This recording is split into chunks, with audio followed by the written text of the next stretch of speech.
ekscelencję, pana ambasadora, który zaszczycił nas swoją obecnością, o zabranie głosu. Thank you very much, Professor. And of course, this is your country, and I apologize that I'm speaking in English rather than Polish. I think it's a stronger apology on my side. But as the Australian ambassador to Poland, I cannot tell you how pleased I am to be here tonight at this wonderful event. I'm so honoured and humbled to be here in the presence of Aunty Iris White and Uncle Nublan John Dixon, and I'm looking forward very much to the performance by the Djinama Yilaga Choir. Australia has got a population of about 250,000-260,000 Polish Australians. They've made a major contribution to Australia, and they continue to do so. And Poles came to Australia in the 19th century. They had a wave of migrants prior to the Second World War. Polish survivors of the Holocaust came to Australia after the Second World War, as did members of the Polish army who were sponsored by Australian soldiers after serving with them in the siege of Dhurga. And there was a further wave during the Solidarity time, martial law time here in Poland as well. And I think those migrants have enriched both countries, and a lot of the links are still there, going both ways at the moment. But perhaps the most famous of all Poles who visited Australia was Wawel, who was in Australia for a number of years and was a significant explorer and geologist and scientist during his time there. Of course, what he's best remembered for was being the first European to ascend and name what he called Mt Kosciuszko, which of course we call Mt Kosciuszko. But of course, the land had a history going back many, many thousands of years. And we're so privileged to have with us tonight representatives of the oldest continuous culture on the earth, who were then and continue to be the traditional owners and custodians of the land around Mt Kosciuszko. But the naming of that mountain has created a very special link between our two countries. And that was illustrated when we had our terrible bushfires in Australia in 2019-20, and a significant amount of money was raised in Poland to assist with recovery and rehabilitation after the bushfires. We deeply appreciated it, and it seemed to me perfectly natural that I should work with my counterpart at that time in Canberra, Ambassador Mieczysław, to direct that funding to the area around Mt Kosciuszko and the National Park. And that highlighted that special link between the traditional owners of the land and the Polish people. But that is not my story, and it's not my story to tell, but I look forward to hearing about it tonight. But I'd just like to thank Professor Kozek for all the work you have done, and Kosciuszko Heritage for making this visit and this event possible. And really, I want to go and sit there and listen to the stories and enjoy the performance with the rest of you tonight.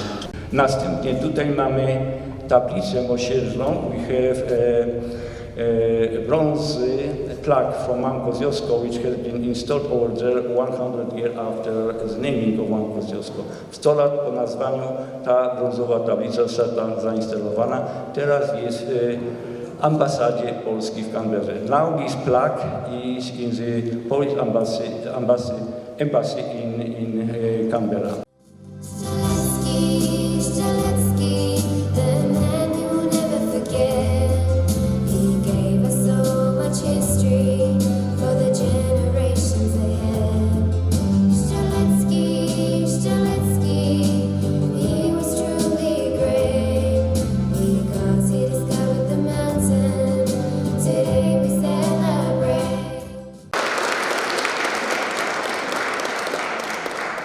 I just want to begin by thanking you for making us welcome, or making me welcome in your country for the second time. I don't want to speak very long. and I'd like Uncle John to join me.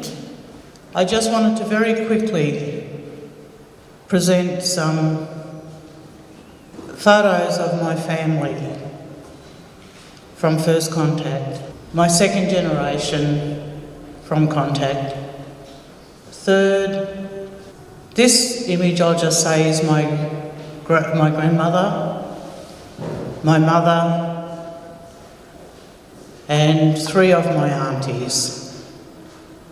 I wanted to show that image in particular because that was the last time my mum and my 2 aunties were together on Kosciuszko, and it was on that day that we finally got the National Parks management to agree to some signage, and that was something that our aunties had been advocating for a very long time. I don't really want to say a great deal. I think that our relationship, that is now about 15 years old, has not always been smooth sailing, but in my family's education, we were brought up with 3 R's: respect, relationship, and reciprocity. That's my Indigenous family there from the mountains, in the snowy mountains on the Monero in Australia. That's 1892, that picture. But first off, as a custodian, as a traditional person from the snowy mountains of New South Wales, Monero Ngarigo Dhurga descended via marriage under law and custom of my people. I'm a custodian because my people were under law and custom when they were found on the Monero. I just want to get that out, but look, I acknowledge the Polish people and thank you very much for having us in your country, inviting us here. Acknowledge the dignitaries, ladies and gentlemen, boys and girls. Also want to acknowledge the elders past, present and future. But I want to get back to that picture there. That was taken by a family on the Monero called the Olivers. That was handed to my mother in the 1990s in Dhurga with a date on the back, and it was acknowledged who those people are. Along the way, a lot of people have tried to claim that photo, but they can't. That's my family. That's this one here. That's my great-great-great-grandmother, Juliana, who married Billy Monday. This is Nublam, my great-great-great-granduncle, who I bear his Aboriginal name. It is now my Aboriginal name. Granny Tungioi, Emma Booth, Joseph Richmond, Aunty Celia Bond. That's my great-great-granduncle too, Ted Monday.